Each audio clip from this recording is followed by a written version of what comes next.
अस्सलाम वालेकुम guys, welcome back to my channel. तो वीडियो शुरू करने से पहले मैं आपको कहूँगा कि मेरी जितनी भी वीडियोज़ हैं उनको लाइक कर लें और चैनल को सब्सक्राइब कर लें। तो आइए वीडियो शुरू करते हैं। तो आज हमारी वीडियो का जो टॉपिक है वो ये है कि पाकिस्तान अपना जो दूसरा ओडीआई है ऑस्ट्रेलिया से वो भी हार चुका है। उसके ऊपर डिटेल डिस्कशन करेंगे और एंड में वीडियो के एंड पे मैं आपको एक और प्रो टिप दूँगा। वो तो वीडियो के लिए आपने पूरी वीडियो देखनी है बेसिकली वो प्रो टिप लेने के लिए। तो हम सबसे पहले अगर बात करें तो बात ये है कि आप इस ऑस्ट्रेलिया के साथ खेल के इस तरह की परफॉर्मेंस देके खुश हो, अगर आप एज अ ऑडियंस खुश हो तो फिर कोई फ़ायदा नहीं, ठीक है ना। हम क्योंकि अगर आपको लगेगा कि मैं यहाँ पे बैठ के सबकी तारीफ़ें करूँगा तो ऐसा बात नहीं है, क्योंकि कुछ चीज़ें जो होती हैं जो आपको प्री प्लान करनी पड़ती हैं, जो आपको गिवन डे पे नहीं करना होता सारा कुछ। आपको उससे पहले कुछ चीज़ें प्लान करके जानी होती है ताकि आप गिवन डे पे अच्छे तरीके से परफॉर्म कर सको। पाकिस्तान जो अनफॉर्चुनेटली पाकिस्तान क्रिकेट टीम जो है वो हमेशा शॉर्टकट्स पे रिलाई करती है। मतलब कि अभी कोई और टीम खेल रही है, अभी किसी और पिच पे मैचेस हो रहे हैं, जब वर्ल्ड कप में महीना रह जाएगा तब कोई और टीम आ जाएगी, तब बीच में ये जो बंदे खेल रहे हैं इनमें से 4-5 लड़के रिप्लेस हो जाएंगे और पिच की हालतें बदल दी जाएंगी। पिच की हालत पे तो सबसे पहले अगर हम बात करें ना तो ये है कि आप क्या सोच के स्पिन ट्रैक्स बना रहे हो। मतलब कि आपको किसने कह दिया है कि साउथ अफ्रीका में आपको स्पिन ट्रैक्स मिलने हैं। आपको माइक हैसन जो कोच हैं वो कह रहे हैं कि जी हमें पता है, हम खुद ये स्पिन ट्रैक्स बना रहे हैं, हमें जो आगे है, हमारा जो आगे जो वर्ल्ड कप है हमें वहाँ पे स्पिन ट्रैक्स बन। तो माइक हैसन की ये हालत है कि उनको न्यूजीलैंड में कोई बंदा कोई एज असिस्टेंट कोच भी रखने को तैयार नहीं था और हमने उसको यहाँ पे ला के हेड कोच बना दिया। सारी पावर उसके हाथ में दे देंगे, भाई स्पिन ट्रैक्स भी ये देखेगा, हर चीज़ ये देखेगा। शदाब को टीम में रखना है ये भी वो नहीं देखेगा। शदाब ने खैर आज अच्छी बैटिंग की है, उसके बाद बॉलिंग पे लेकिन बात होगी शदाब की। तो इस सारे सिनेरियो पे माइक हसन साहब का कहना है कि जी हमें पता है कि हमें आगे जाके स्पिन ट्रैक्स मिलने हैं, इसलिए हमने स्पिन ट्रैक्स बनाए हैं। तो ये पता नहीं कौन सा साउथ अफ्रीका बना के बैठे हुए हैं आपके। ठीक है, नमीबिया और जिम्बाब्वे में भी मैचेस हैं, लेकिन नमीबिया में भी फास्ट बॉलिंग को असिस्टेंट मिलती है, वहाँ पे पेस अटैक आपका डोमिनेट करता है। और जो है आपका दूसरी साइड पे, जिम्बाब्वे वाली साइड पे आप लगा लो, ये कीनिया दूसरी साइड पे, तो वहाँ पे एक छोटा सा स्टेडियम है जिसपे थोड़ी सी स्पिन असिस्टेंट मिलती है, वो भी इतनी जो कि आप खुद कर लो, ठीक है ना। यहाँ पे वहाँ पे शदाब वगैरह तो छक्के खाएंगे वहाँ पे। तो वहाँ पे अगर आप खेलते हो तो उस ग्राउंड की जो वहाँ पे जो ग्राउंड की जो क्राउड बैठने की कैपेसिटी है वो सिर्फ 9,000 है। तो वहाँ पे क्या आप एक्सपेक्ट करोगे कि पीसीबी या आईसीसी, सॉरी क्योंकि वर्ल्ड कप आईसीसी का है, तो आईसीसी वहाँ पे पाकिस्तान को मैच देगा 9,000 पे आईसीसी के इवेंट में, वर्ल्ड कप में? क्योंकि यार जो मर्जी कह लो आप, पाकिस्तान की पॉपुलेशन ज़्यादा है और आई बॉल्स जो हैं वो पाकिस्तान के वो भी बहुत ज़्यादा है। तो साउथ अफ्रीका में ऑब्वियसली ज़्यादा पाकिस्तानी रहते हैं एज़ कम्पेयर टू जिम्बाब्वे और कीनिया, तो जाहिर है ऑफ कोर्स वो साउथ अफ्रीका में आपके ज़्यादातर मैचेस रखेंगे, केप टाउन में रखेंगे, इस तरह के दूसरे और वेन्यूज पे रखेंगे। तो ये पता नहीं क्या सोच के स्पिन अटैक बना रहे हैं, जो ये मैंने पता नहीं कौन सा वेन्यूज अपने दिमाग में सोच के बैठे हैं, क्योंकि कोई शेड्यूल तो है नहीं किसी के पास, ठीक है ना, ना कोई शेड्यूल बना है। और आपको क्या लगता है कि आईसीसी आपको फेवर करेगा? आप कोई बीसीसीआई हैं तो नहीं कि आईसीसी आपको फेवर करेगा, तो फिर आप क्या सोच के प्री प्लान चीजें कर रहे हो? दूसरी बात ये है कि हम वही पेसर वाली बात आ गई कि हमने तैयारी क्या की हुई है, ठीक है ना। हम अभी जो खिला रहे हैं स्पिन ट्रैक्स बना रहे हैं, और जो मेन चीज है वो ये है कि हम सिर्फ 2 पेसर खिला रहे हैं और आगे हमने साउथ अफ्रीका में जाना है जहाँ पे आपको 4 मेन पेसर खिलाने पड़ जाएंगे। कुछ ऐसी कंडीशंस भी आएंगी, 4 मेन पेसर और सिर्फ 1 स्पिनर। और आपने स्पिनर कितने डाले हुए हैं? आपने शदाब खान डाले हुए हैं, आपने अबरार अहमद डाले हुए हैं, आपने अरफात मिन्हास हैं, तो फिर उसके बाद आपके पास आगा जी भी बॉलिंग कर लेते हैं, फिर आपके पास साई मां सदाकत भी बॉलिंग कर लेते हैं। चलो इन दोनों को छोड़ दो, मैं इन दोनों को मिला के साथ एक और स्पिनर की बात कर रहा हूँ कि ये 3 बंदे मिलके 20 ओवर या 10 ओवर मैं एक्सपेक्ट कर रहा हूँ इनसे। 10 नहीं तो चलो जो 4 हैं वो चारों जरूरी नहीं है कि 40-40 करें। अगर कोई इनमें से 2 8-8 भी करते हैं तो ये तकरीबन आपके बनने कोई इवन कोई 14 ओवर तो बनते हैं ना फिर भी ये। तो ये 3 बंदे क्या 14 ओवर नहीं कर सकते यार? कोई 3 स्पिनर आपके किसी कंट्री, 2 पार्ट टाइमर हो और 1 फुल टाइम फ्लेज स्पिनर, और 10-10 ओवर करते हैं यार स्पिनर, ऐसी कौन सी बात है? तो दूसरी तरफ अगर आप देखो तो मैच के ऊपर आ जाते हैं थोड़ा सा। मैच में यही था कि पहली बॉल पे शहनशाह अफरीदी ने आउट कर दिया। वो एलेक्स कैरी की इतनी बुरी किस्मत के बॉल बैठा है, बाद में 2 विकेट्स के दरमियान जाके फंस गया, वहां से निकला भी नहीं है। फिर उसके बाद जो इंग्लिश और जो उसकी तरह मैथ्यू शॉर्ट थे, उन्होंने काफ़ी अच्छी एक रिकवरी की है, ताकि ऑस्ट्रेलिया को काफ़ी अच्छा टोटल दे रहे थे। लेकिन बाद में स्पिनर ने ग्रिप पकड़ ली थी, मैं जो है क्रिस ग्रीन, उन्होंने डिसेंट नॉक खेला है लेकिन थोड़ा स्लो नॉक था, बट उन्होंने रन्स किए हैं।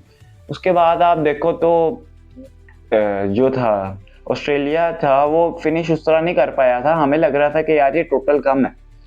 आप देखो हारिस रऊफ ने आज अच्छी बॉलिंग की है, उसका इवन बॉल रिवर्स भी हो रहा था। वो जो नया मेथड आया ना कि 34 ओवर्स के बाद दोनों बॉल में से कोई एक ही बॉल कंटिन्यू होगा, वो फास्ट बॉलर को ऑब्वियसली फेवर तो कर रहा है ना, जो उन्होंने पीछे जिस सोच से ये रूल लाए हैं। तो इनको चाहिए था कि ऑस्ट्रेलिया को पहले तो इन्होंने कुछ रन्स लीग भी करवाए हैं, इनको चाहिए था कि मैक्सिमम 200 तक रोक लेते ऑस्ट्रेलिया को, जिस तरह पिछले मैच में रोका। तो खैर इन्होंने करवा दिए। बाद जब बैटिंग आई है पाकिस्तान की तो मां सदाकत ने एलेक्स कैरी का कॉपी पेस्ट किया उन्होंने सीधा, जो उन्होंने एक्ट किया था उन्होंने वहां से रिएक्शन कर दिया। बस वही चीज हुई है। मां सदाकत भी इस ओडीआई में फ्लॉप हो गया, बाद में शायद फरहान भी फ्लॉप हो गया।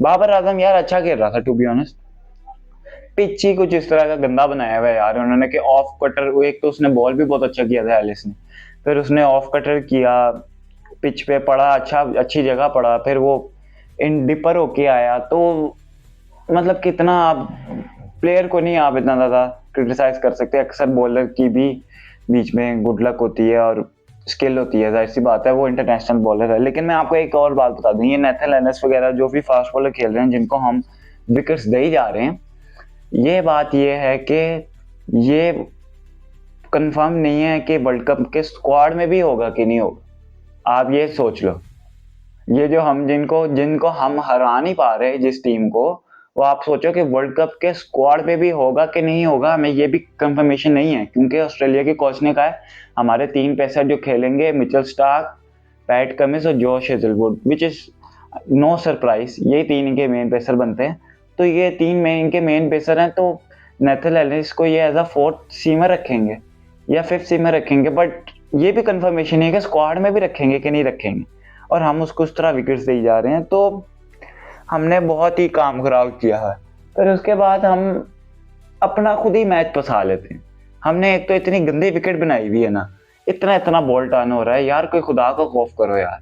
आपके पास ऑस्ट्रेलियन सॉइल थी, क्या आपको डर लग रहा था कि आप ये ऑस्ट्रेलिया किसी टीम से हार जाओगे ऑस्ट्रेलियन सॉइल बना के? इसलिए आप वर्ल्ड कप की तैयारी नहीं कर रहे ताकि हम इनको हरा सकें।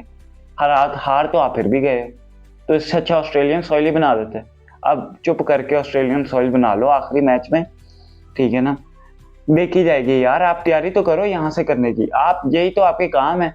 कुछ टाइम पहले इस तरह की सेम कंडीशन जो थी वो बांग्लादेश करता था, कि बांग्लादेश अपने घर में बुलाता था और इतना बॉल टर्न होने वाला बना देता था, और वनडे में 5-5 स्पिनर खिलाता था, 50-50 ओवर स्पिनर से करवाता था। और जब वहां पे जीत जाते थे सारा क्राउड खुश हो जाता था।